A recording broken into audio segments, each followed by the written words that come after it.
But how insensitive and cold can you get? That's what I hear if I challenge a welfare program. We're talking about people that we ought to be rushing to try to help. So America does. The needy get benefit credit cards, EBT cards. Free stuff for victims.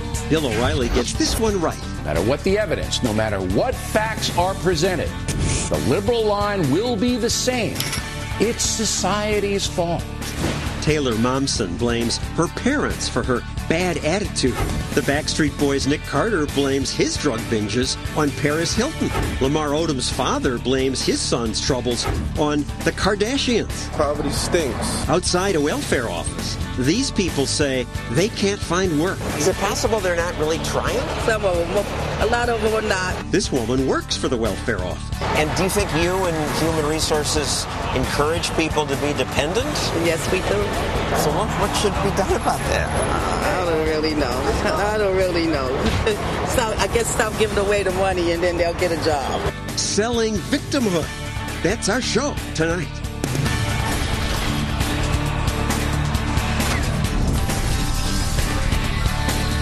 And now, John Stossel. Are you a victim? I won 19 Emmy Awards for protecting victims, protecting them by exposing sleazy companies like the one selling the solar-powered clothes dryer, just $50. And what did they get in the mail? A clothesline. This machine supposedly used chemical sprays to make people feel younger. Or you could buy this device. It's supposed to cure ugly facial sag. Look, that was my job. I'm a consumer reporter. I should warn you about scams. Nothing wrong with consumer reporting. But the media always go overboard. And in 2020, we did. Faulty coffee makers may have started thousands of fires. John Stossel with the facts you should know. Brewing disaster. Did you happen to catch this so-called news story? Investigative reporter Tamara Leitner went undercover to see firsthand how this underground world works. 8 people sharing a meal in a stranger's home. Clandestine dinner parties like these have become more common, and insiders tell us they are completely unregulated. Oh my goodness, unregulated dinner parties. Gavin McInnes is a media critic and columnist for Talkies magazine. He also hates this kind of hype and writes about it. What gets in their heads? They're just out of touch with the average American, and they think that they need to get in there and regulate us all, because I feel like they've never built a business. They have a liberal arts degree, a journalism degree. They don't run the numbers. It's a good point. Anybody who's tried to build something, a building or a business, they wake up to regulation. But reporters, most have never built anything.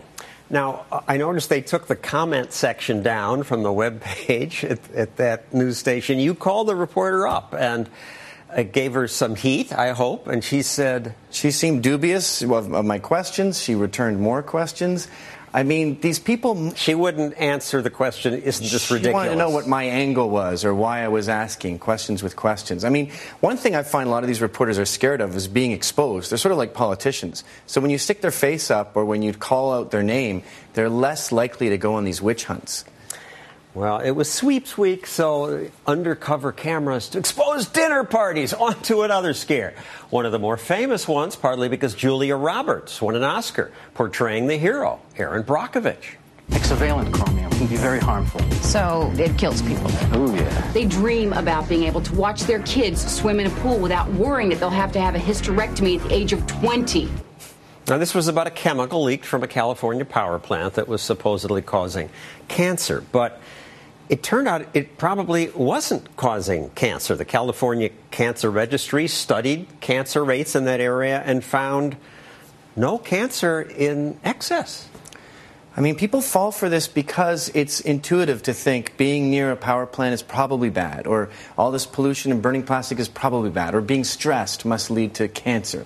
But when you talk to experts in the field, they go, really, smoking is the only thing you can do to change your genetic makeup. If you're going to have cancer, you're going to have cancer. You can alter it with smoking, but otherwise, live wherever you want, get as stressed out as you want. And the lawyers made $100 million off of it despite no evidence. But I give the real Erin Brockovich some credit after I criticized her.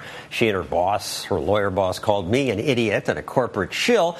But I invited her on this program, and she came.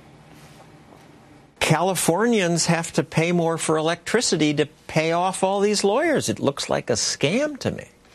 It's definitely not a scam. I'd have to tell you, in this instance with Pacific Gas and Electric and being a part of it from the process from the beginning to the end, it was a willful, egregious, intentional conduct on their part. They knew that that chemical was a poison. Yeah, the chemical's a poison, but for the record, they studied 50,000 people who worked at the power plant and were exposed more, and they were healthier than average. So the media sells it, the lawyers get rich, everybody pays more for electricity. I mean, chlorine's a poison. We swim in it all the time. It's great. I love poison. All right, you wrote recently about the Myth, M-Y-T-H, America pageant. What's that about? Well, what's happening in media these days is they've become storytellers. They find a villain and they set it up, this sort of princess in the castle story, and then they work backwards and get the evidence from there. Now, the evidence is rarely there, so they started relying on Twitter to prove their theory. Now, with the Miss America pageant, they found a bunch of teens who said things like, she looks like a terrorist. Now, Twitter's the same place where people say, this house is not zombie-proof. But we're listening to babysitters' opinions. But there was actual backlash. They had some facts. From kids, from 14-year-olds. You go check their followers at 0 followers. There was no backlash, but it fit their narrative, so they crowbar it in. Here's a sample of the media freakout. The new winner is facing fierce backlash. Some people calling her a foreigner, an Arab, even a terrorist. She is coming face to face with racism. Racist comments began flooding the internet. One person tweeting, "Great, Miss America is a terrorist." Fierce backlash. I looked that woman up. She has 0 followers. She's a little kid. You know, if you look up, I hate babies, you'll find dozens of kids just saying that. Twitter's full of rhetoric. So why does the media do this? I mean, there's a million theories, but I think that culpability is not sexy on TV. It's better. Saying you're responsible. That doesn't, even though it's what made our culture great, it's who we are as a nation. We're all about culpability. It makes people feel better to say it's not their fault. They're a victim of circumstance. One last example of media people wringing their hands about victims is the recent concern over kids being bullied. This kind of bullying is on the rise. By one count, as many as 1 in 3 kids is being victimized. Cyberbullying is becoming a growing epidemic. It's on the rise, a growing epidemic. I assume there was more bullying when I was a kid because nobody thought about it then. I was bullied. I assumed it was just part of school. Now, at least, there's awareness. I bet there's less bullying. But former teacher Jedediah Bila says this is an example of the media doing something right. You like this reporting. I do, because I'm a former teacher, a former dean. I saw cases of bullying. Taught elementary school, high school, college. It is a real problem. On occasion, you have kids whose not only their grades suffer, but they contemplate the idea of hurting themselves. We've seen stories in the news where kids ultimately commit suicide as a result of this. So when it comes to legitimate cases of bullying, I think the media and media personalities that do have a platform can highlight those cases and say, for example, there was a girl in Queens in May. I read a story about a girl who did commit suicide as a result of bullying that was going on in her school. It turned out that the administration was not doing proper follow-up. It turns out that the parents had tried to reach the administration and alert them to the problem. That's the kind of journalistic coverage, I think, that can help the issue and maybe cause parents who ordinarily aren't too zoned into this issue to say, hold on a second, let me ask my kids some key questions. Let me go up to the school and just make sure everything's okay. But what about the media always saying it's on the increase? Mm-hmm. They don't know. Look, I think in some cases the media can create victims and sort of label things as bullying and label things as really serious bullying that aren't necessarily. But there are cases where it is serious, and particularly now with the internet age where we have Facebook and Twitter and you have cyberbullying, schools do have a responsibility. An overweight TV anchor was praised by the media. She got on the Today Show because after she got a letter from a viewer who said, "You're a bad example for kids, you should take care of yourself," she complained about his bullying. There are children who don't know better, who get emails as critical as the one I received, or in many cases even worse, each and every day. The internet has become a weapon. But come on, she's a hero. The guy just said you should take care of yourself. You're not a good example. Yeah, this is an example of, in my opinion, hypersensitivity, and that's where the fine line comes in. This keeps happening with all these cases. We declare epidemics without running the numbers. Now, yes, it's tragic that a kid killed himself or herself, but let's compare those to bee stings. You know, how serious is this problem out of the millions of kids? And let's quantify. How about deer? Hundreds of Americans are killed running into deer. Yeah. That is true. And let's quantify the people who weren't bullied. When you bubble a child like that, when you put a protective layer on them, you coddle them, they're not prepared for the real world. There's bullies out there. But now we do have the internet and the anonymity. Let people bully you more. Let children, and inevitably when you're arguing with someone like this guy who called her fat, which she is, by the way. He didn't even call her fat specifically. He might be 14 years old. And you should feel bad if you're overweight. It's not healthy. Sorry. Mm-hmm. It's not there has to be a balance here in terms of how we look at it. Well, we're way beyond balance in our media culture. That's true, and the media has an agenda. We all know that. So, thank you, Gavin. Jedediah, if you'd like to keep this conversation going, go to Facebook and Twitter and use that hashtag, Victimhood, to let people know what you think. Coming up. Cupcakes for sale. I held a bake sale, a racist bake sale. That's not right. You got to be out of your goddamn mind. Also, today, what does it mean to be poor in America? I have a TV. Yeah, I have a television. You have air conditioning? Yes. Cable TV? Yeah. How many channels? 101. How many? 101.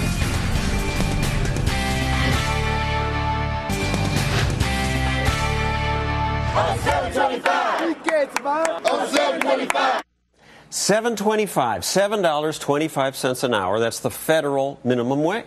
Could you live on that? Have you? What amount of pay is reasonable? And at what point is it so low that if you work for that, you're a victim? People got bills, house payments, car insurance, all their utilities. And, their phone, the minimum wage doesn't cover it. It often doesn't, and lately there have been lots of protests around the country, mostly restaurant workers complaining about low pay, and the protests have had an effect. California just passed a bill to raise that state's minimum wage to $10 an hour. Most people around me, I do live in Manhattan, say $10 isn't enough, and government must step in to guarantee those victims of greedy employers more money, a living wage. Yaron Brook says that's a ridiculous way to think about this. But Brook is president of the Ayn Rand Institute, and we know what a selfish person Ayn Rand was. So what's your deal? You just advocate selfishness?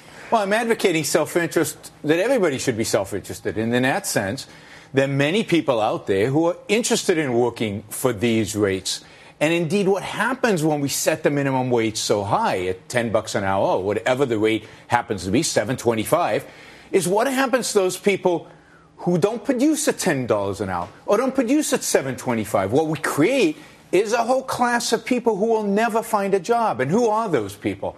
Young, inexperienced, teenage, inner-city youth who are now excluded completely from the workforce. They'll never learn the skills. They'll never get the experience necessary for making $100 an hour one day. How are they excluded? Well, because if they can only produce $5 an hour, nobody's going to employ them at $10 an hour. Nobody's going to lose on the employees that they hire. And a restaurant lobbyist ran this ad, minimumwage.com, why robots could soon replace fast food workers demanding a higher minimum wage. Well, we're actually seeing this. If you drive up the cost, what restaurants will do, they still need to make that profit. They still keep the price of their product cheap. They will replace people with technology. McDonald's response to this, I thought, was interesting. They came out with a sample budget, a free comprehensive money management tool to provide an outline of what an individual budget may look like. And they showed that a person could work for minimum wage and still save $100 a month. However, it included working 2 jobs, and they took a lot of heat for that. It's a little big brotherly for McDonald's to tell its employees, here's what you can do. But look, people are living all over this country making this kind of money. People are, when people came to this country 100 years ago, people lived on much less than this, and they sent their kids and they got an education and they rose up. And people do around the world.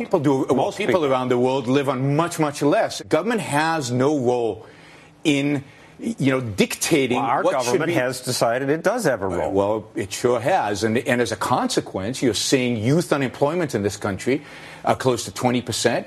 Everywhere where government steps in to raise minimum wages, what you see is massive unemployment among those who can least afford it. Think Progress says every facet of this budget basically is unachievable.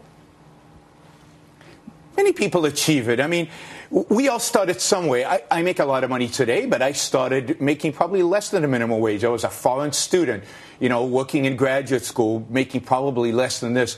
And with 2 kids, you manage. It's wrong to try to force people to pay a particular wage, to pay a particular form of income. This should be left for the marketplace, left to negotiations. As I watch the protesters, there's a spring in their step. Who got the power? We got the power. Who got the power? We got the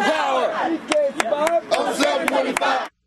They don't act like victims. I don't see any one of those look like starving people. As we increase the minimum wage, as we make it more difficult for employers to hire, as we make it more expensive for employers to hire, what we're doing is not just violating their rights and reducing their profit and everything that has to do economically with that, but we're also denying jobs from people who can't afford to be denied those jobs. We create unemployment. Listen to this more serious protester. He presents the victim message, and this persuades people. Some people even work 80 hours a week, and they can't make ends meet, or they have no time for anything else. All they do is work all week. All they do is work all week. Nobody owes them anything. The idea that the whole idea of rich country, don't we owe the poor or something? No, we don't. The whole idea of as an individual, I feel I owe people something. Then you as an individual can voluntarily help them out. But what they're asking is not for your help as an individual. They're not trying to negotiate a better salary with their boss. What they're asking is for the state to bring its coercive power and force you to help them, force the employers to help them. Thank you, Yaron. Brook. Coming up, are black people victims in America? Do I victimize them further if I run this racist bake sale? We have different prices here. If you're Asian, $1.50. If you're white, $1. If you're Latino or black, 50 cents.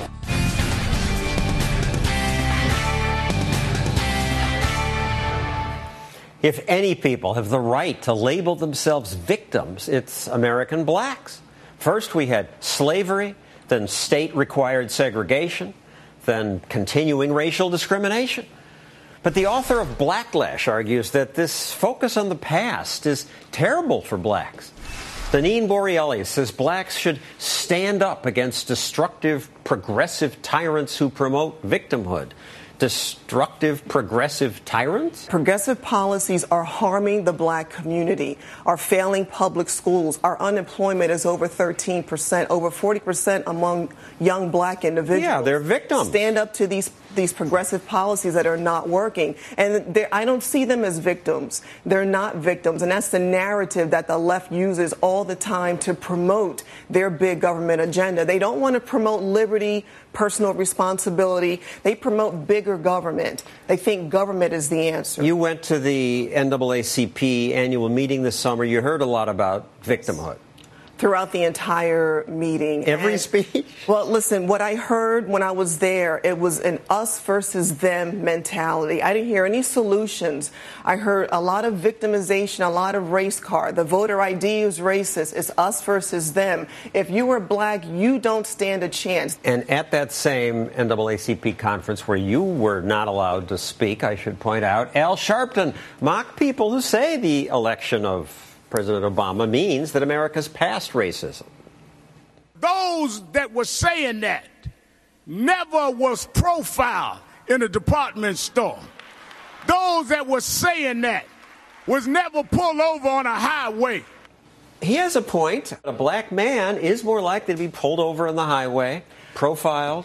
Racism is not prevalent across our country. There are idiots out there who may be racist, but clearly, look at individuals in politics, in business, sports, entertainment, myself. And I implore all freedom-loving Americans to stand up and push back on this narrative. Don't be afraid to be called a racist or a sellout, all the different names that I'm called. If you believe in liberty and you want to advance our country forward, I implore all Americans to speak out. Let's talk about the killing of Trayvon Martin. The president said this could have been my son. Could have been his son. And he injected himself into this and made it about a racial issue when, in fact, it had nothing to do about race. We don't know it had nothing to do about race. Well, the FBI investigation concluded that, and Zimmerman was not convicted. And so clearly it wasn't about race, but unfortunately early on we had people who promoted it about race, and that's what domineered the headlines. And a producer at NBC, surprise, surprise, clearly had black victimhood in mind when he edited Zimmerman's call to 911. Here's the actual call. This guy looks like he's up to no good, or he's on drugs or something. It's raining and he's just walking around looking about. Okay, and this guy, is he white, black, or Hispanic? He looks black. The editor took out the dispatcher asking, is he white, black, Hispanic, which left just this. This guy looks like he's up to no good. He looks black. Now look, in television, you're looking to save time. We always make edits. Maybe he was just looking to save time. That was just very inappropriate and the wrong thing to do. And anything about race is emotional, and it drives the headlines. And early on with this case, with this investigation, it was always about race when, in fact, it wasn't. Haven't blacks been victims in America? Years ago, John, black individuals did not have access to education, housing, jobs. Times have changed, and we don't live in that era anymore. All right, let's talk about affirmative action. Given America's history of discrimination, it seems reasonable to me that whites should try to make amends, try to give a break to minorities who maybe didn't have the breaks that I had. So what's wrong with that? And Deneen, before you answer, let's bring in a white person who opposes affirmative action, Jennifer Gratz.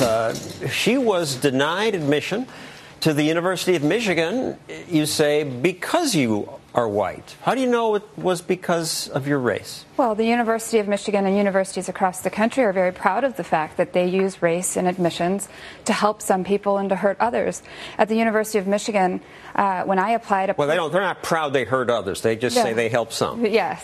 When I applied to the University of Michigan, they had a point system in place. You needed 100 points to be accepted.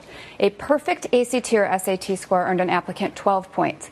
An outstanding essay earned an applicant 1 point. If you are Black, Hispanic, or Native American and applying to the University of Michigan, you are automatically awarded 20 points, more than a perfect ACT or SAT score.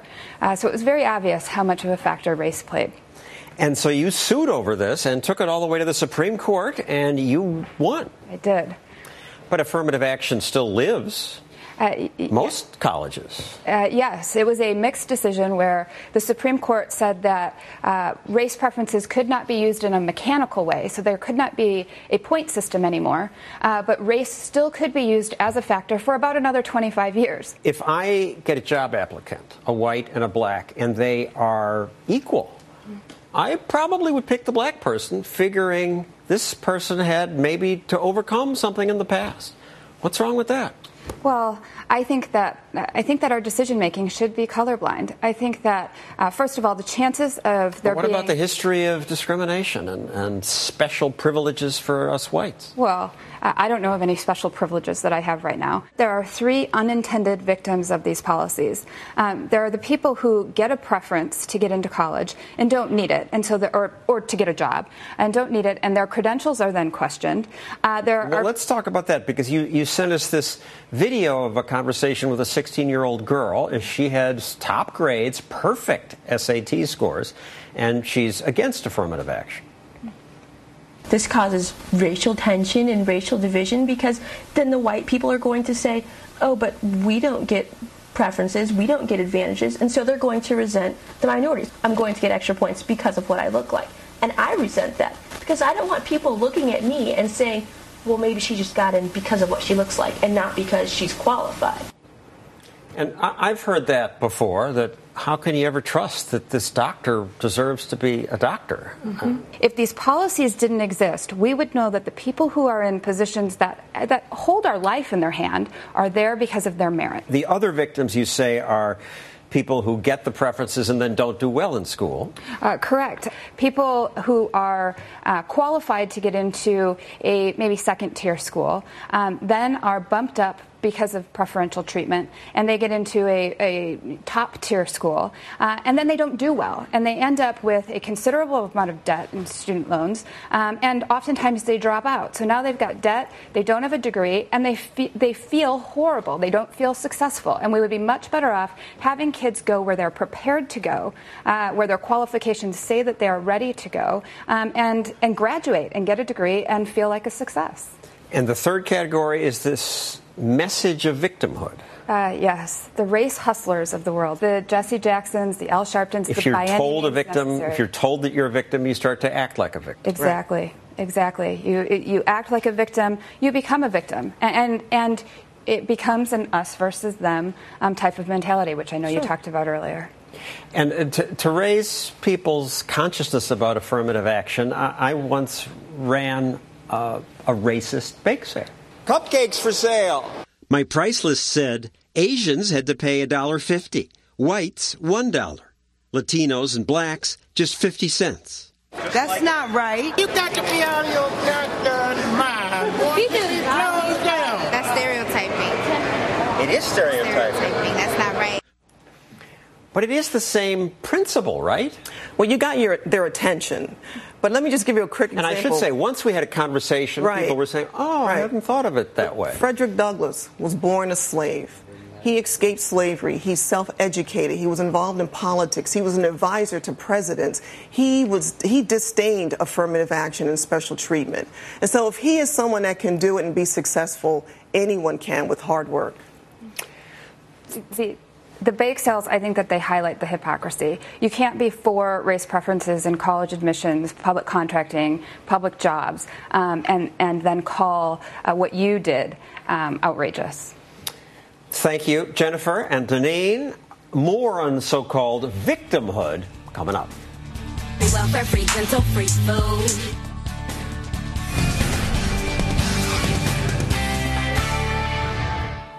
Welfare is supposed to help people in need, give destitute people a chance to get back on their feet.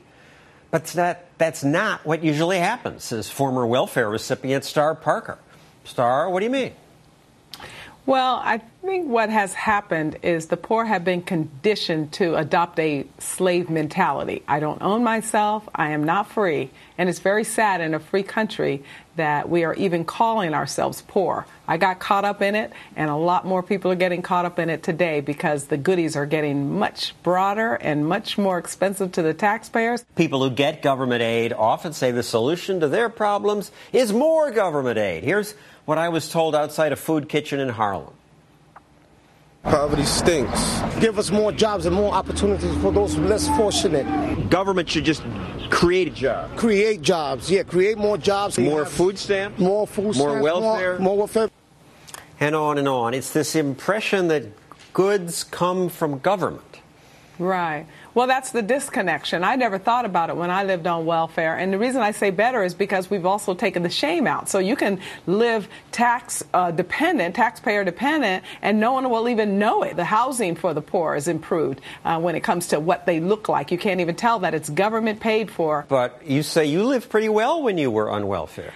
It's a mentality, John. This is the problem. People are not connecting to their own lives or their own well-being. It's give me something, and then you'll make do. It's similar to slavery, where you make do if you're owned by somebody else. Liberals have put up all these barriers around their lives so that they can't live free, so you move from one benefit to the next. Check out this video of a California surfer dude who John Roberts interviewed, who uses his food stamp card to buy lobster and sushi.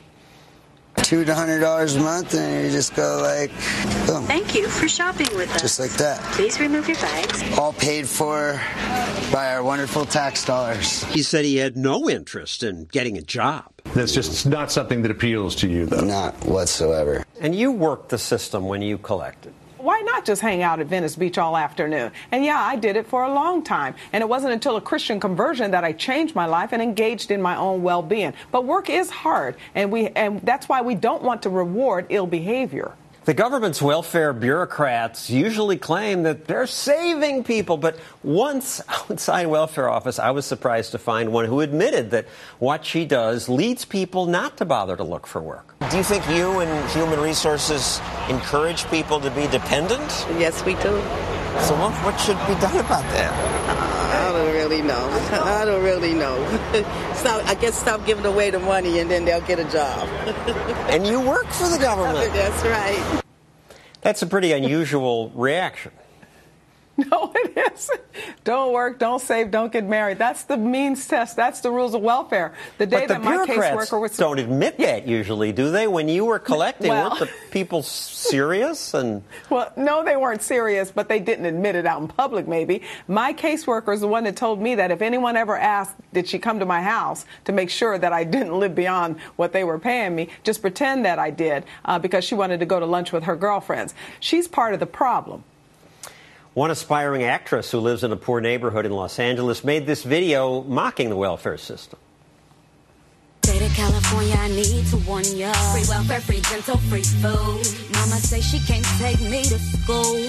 I am hungry and we get free food. Free housing, free daycare, free clothes. This is where the taxpayer money goes. All you have to do is and 9 months later you're getting the big bucks. But all you... Star, what we bleeped, obviously, was a word for sexual intercourse. Her point is that having more babies wins you benefits. It's absolutely true. You get pregnant, you get a check. And before welfare reform, which I consulted on, you get pregnant even at 14, 15, 16. Not only do you get a check, you get a housing voucher to move out of your parents' setting. It's sad. But do you think a 14-year-old girl says, I'm going to get pregnant because I'm going to get this monthly check? I think that what we've done is incentivize this type of behavior. Remember, these folks have been conditioned to believe that they are victims. So when you're 14 years old and you live in a housing project because your mama was 14 when she got pregnant with you, and you look out at your options, a broken school, a broken environment, a tragedy of the commons, then yes, you could then say, why not just live for today? The next thing you know, you're pregnant, and the next thing you know, you're in that same cycle of dependency. And yet, if a politician dares suggest change, cutting benefits, the media and the left, are they the same thing? They act outraged. There are other things that could be on the table before you pick a program that is feeding the nation's poor children. How insensitive and cold can you get? And Star, how insensitive and cold you must be to suggest these cuts. It's the best medicine ever. It's a cancer in our society, and the people that are promoting to keep the status quo are the very part of the system that's not working. We declared a war on poverty, and trillions of dollars later, we have a collapse of marriage. We have communities that are in total ruin, and yet you have the likes of those voices we just heard that keep insisting that we continue this madness. Thank you, Star Parker. We do seem to continue the madness. Coming up, the truly helpless deserve assistance. Even I agree with that. But government assistance? It creates more victims.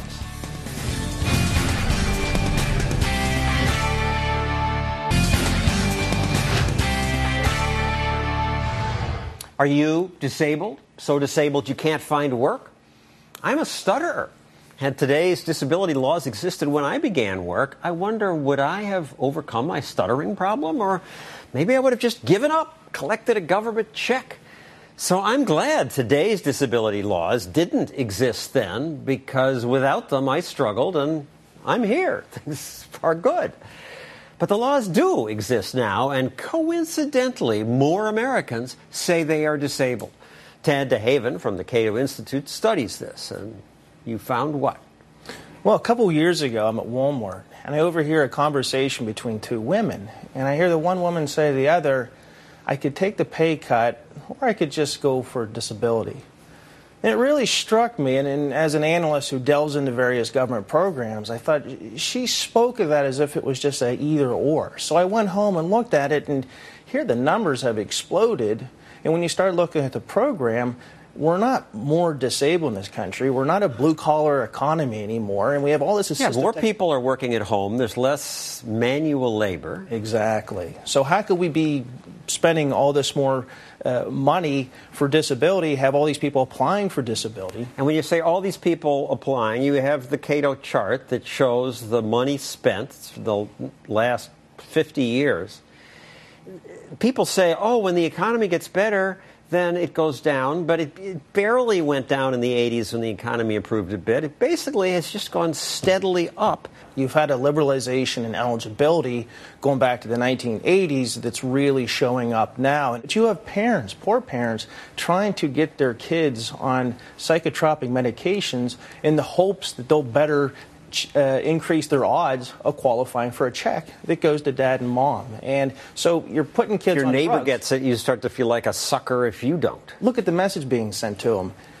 I'm disabled. They're becoming labeled. And so as they become adults, what's the first thing they're being taught? Don't work. And to think of myself as disadvantaged, whether they are or they aren't.